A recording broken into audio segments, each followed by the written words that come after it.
Welcome back to the Mike Peluso Outdoors. We're going to kind of finalize the whole Van Hook Arm Classic catch and release walleye tournament that was held this past weekend on Lake Sakakawea. My father and I fished the tournament. It was the first time we've ever fished this tournament up in that neck of the woods, and I'll tell you what a great run event. Very well organized. I think everybody that had a part in it deserves a round of applause because it was just so well done. It was amazing.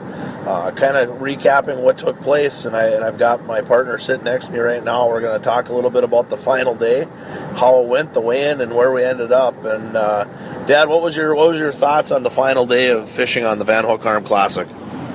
Well, it's kind of like we talked earlier. It was the bite was off a little bit. The conditions were really tough, and it was a lot of fun because you had to work for every fish you put in the boat, and it made a good tournament. Like you said, very well run. The weather cooperated somewhat. We got at least a half a day yesterday that the wind didn't blow 100 miles an hour. So it was. All in all, it was a pretty good experience.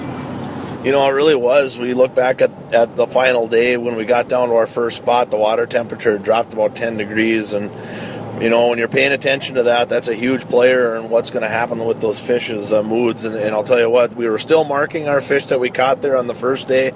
We could not get them to bite. We ended up picking up one 15-inch walleye out of there that we did put in the box. It was the only fish that we had, and we made a kind of a huge move across the lake, hoping for some warmer water in a small bay up in the Van Hook Arm, and we got in there, the same place like we talked about where my Uncle Rick had caught the 29.5-incher in practice, and we worked it fairly hard, and it was kind of on the transition of the day. It was right when the wind decided to blow, and it was coming out of the northwest fairly hard, and we ended up not being able to fish the spot that he caught that fish on. We rolled around on the backside of an island, made a couple passes there, and we were able to pick up a 27-incher, which really, when we look back at it now, was a huge fish for us as far as kind of boosting us up the ladder. And as it progressed, the wind kept going pretty strong, and we made a move late in the day down to a point where we saw the wind crashing in, and we were able to box a couple more fish down there. We did have one good one come unbuttoned that we sure would have liked to have had. We ended up only weighing 9 total fish,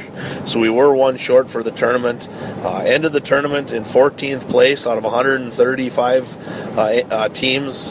Feel pretty good about that. We ended up with 25, I believe, 0.30 pounds, somewhere right around there. And again, want to congratulate the winners. We kind of have a little inside with those guys. It's John and Eric Grubb.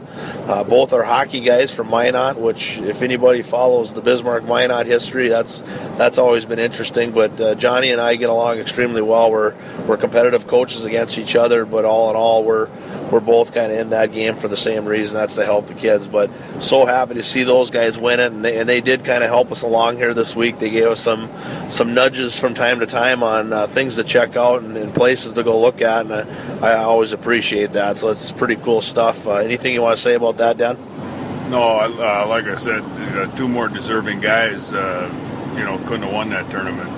They worked hard. Nice folks. They, like you said, they gave us a few tips, and a couple of them paid off. So, that in the spirit of the game, that's what it's all about. Having a good time, camaraderie, and competing. Every now and then you gotta let the competitive juices out there. I might add that one a year is enough for me, but it was a lot of fun, and it got the competitive juices flowing again, which I've told you 100 times. If God didn't want us to compete, why did He call us the human race? Yeah, I think looking back at the tournament and how it all ended up, knowing what we know now, I think the fish that I had come unbuttoned at the boat break, I think Dad might have jumped in the lake and went after it. So just one of them things. It's part of fishing. You're gonna have fish come unhooked, and the conditions that we were in, it was awfully tough. But again, all in all, it was an awesome week. We had fun. We learned a lot of stuff. Met a lot of people, which is always cool, and we did pretty good. I'm pretty happy with where we ended up, and I feel good about that. And onward and upward. So we've got more coming. We've got a tournament on Lake Sakakawea here June 26th. It's an AIM event tournament, which is an awesome format. We'll talk more about it in the program probably here in the next coming weeks. But it's a pretty cool system on how they operate it. It's more than resource friendly, and for the angler, you can't ask for anything better. So until next time, this has been the Mike Peluso Outdoors on urlradio.net. Thanks for listening.